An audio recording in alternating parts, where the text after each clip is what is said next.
উল্টো রথ টানার মধ্য দিয়ে আজ শেষ হচ্ছে 9 দিনব্যাপী শ্রী শ্রী জগন্নাথ দেবের রথযাত্রা উৎসব। এ বিষয়ে বিস্তারিত জানাতে যুক্ত হচ্ছেন আমাদের সহকর্মীরা। প্রথমেই চলে যাচ্ছি ধামরায় সাফায়েত খান ওপেলের কাছে। সাফায়েত, রথযাত্রার আনুষ্ঠানিকতা কেমন দেখছেন জানাবেন আমাদের। কিছুক্ষণের মধ্যেই জগন্নাথ দেবের উল্টো রথযাত্রা শুরু হবে।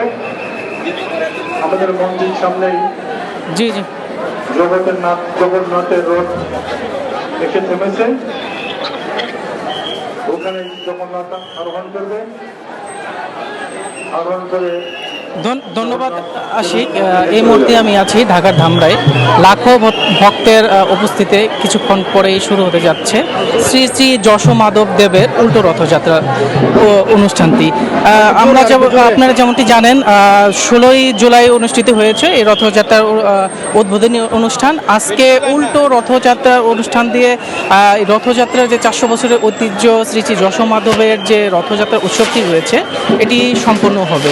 আজকে এই রথযাত্রা উৎসবে প্রধান অতিথি হিসেবে থাকবেন প্রধানমন্ত্রীর বিশেষ সহকারী বিজন কান্তি দাস।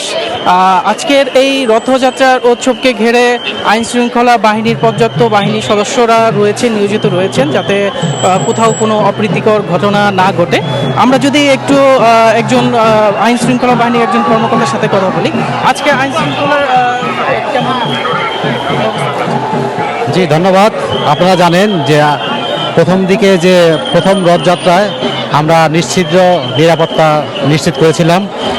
তদুপরি এবারও আমাদের ঢাকা জেলার পুলিশ। ধন্যবাদ। এখন এই ছিল ধামরাই রথের সর্বশেষ অবস্থা। আমরা এখন চলে যাব চট্টগ্রামের জয়ের কাছে। জয়।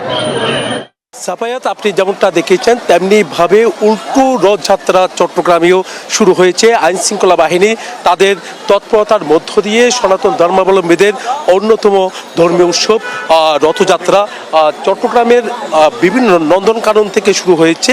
এই উল্টো রথযাত্রা 9 দিনব্যাপী তাদের যে উৎসব, এই উৎসবের আজকে শেষ হতে যাচ্ছে। আমরা দেখতে পাচ্ছি র্যাবের উচ্চপদস্থ কর্মকর্তারা যেমনটা এই রথযাত্রার পেছনে যে শোভাযাত্রাটি হচ্ছে সেই শোভাযাত্রার মধ্যে তারাও কিন্তু সতর্ক অবস্থা রয়েছে।